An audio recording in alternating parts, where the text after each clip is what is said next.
attacks on religious and ethnic minorities in Bangladesh, Hindus, Christians and others. 725 homes and businesses damaged. रूस और Australia से बांग्लादेश के लिए बहुत ही बुरी खबर आई है।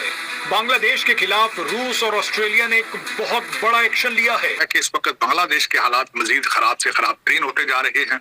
बंगाली जो ट्रेडिशन है उसके मुताबिक दुर्गा पूजा एक बहुत बड़ा हिंदू फेस्टिवल है, उसके ऊपर इन्होंने रिस्ट्रिक्शंस कुछ दी हैं कि नमाज के टाइम पूजा का जो है वो प्रोसेस रोक दिया जाए। आज 16 कमोडिटी बैन हो गई है। रूस ने भी उनसे लोन मांग लिया और उनके जो खजाने हैं सेम हमारा वाला हाल हो रहा है, तेजी से खाली हो रहे हैं। दी अमेरिकन्स उनका सिर्फ एक इंटरेस्ट था कि हसीना वाजिद जो है वो चाइना के करीब ना जाए, इंडिया के करीब जरूर रहे। इनफैक्ट इंडिया के ब्लॉक के अंदर बिल्कुल वेलकम।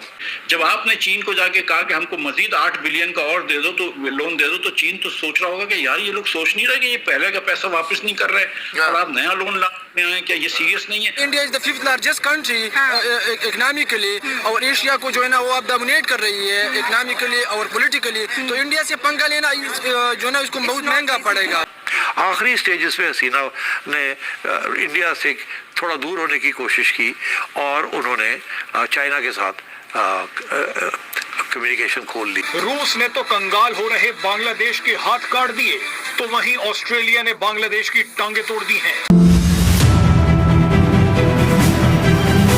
बांग्लादेश पर मुश्किलों के पहाड़ टूट पड़े हैं। अगर हम बात करें बांग्लादेश की, तो बांग्लादेश की तरक्की का 95% क्रेडिट इंडिया को जाता है, क्योंकि इंडिया ने हमेशा बांग्लादेश को सपोर्ट किया है। लेकिन बांग्लादेश ने इंडिया से पंगा लेकर अच्छा नहीं किया। इंडिया ने भी बांग्लादेश को मुंह तोड़ जवाब दिया है और 16 इंपॉर्टेंट चीजों पर बैन लगा दिया है, जिसमें प्याज और चावल भी शामिल है। क्या लगता है इंडिया के बगैर बांग्लादेश सरवाइव कर सकेगा?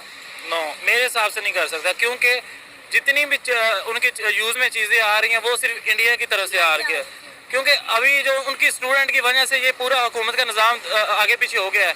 इनको स्टूडेंट को चाहिए किसी तरीके से भी सब कुछ दोबारा वापस वैसे कर लें जैसे पहले बैलेंस में चल रहा था, क्योंकि इंडिया से पंगा लेंगे इनको बाकी आगे कोई सोर्स नहीं है, ये कहाँ जाएंगे, क्योंकि इंडिया के अलावा कोई हेल्प करने वाला भी नहीं है।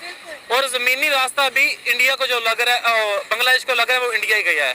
मेरे हिसाब से इनको दोबारा वो कोई ना कोई सोर्स लगा के इनको सुलह कर लेनी चाहिए, क्योंकि अगर ये अपना जहाँ से इनके खाने पीने का निज़ाम, जहाँ इनकी ट्रांसपोर्ट का निज़ाम, डीजल, जितने भी सोर्स हैं ना इंडिया के, अगर वो ये ख़त्म कर देंगे ये जाएंगे कहाँ?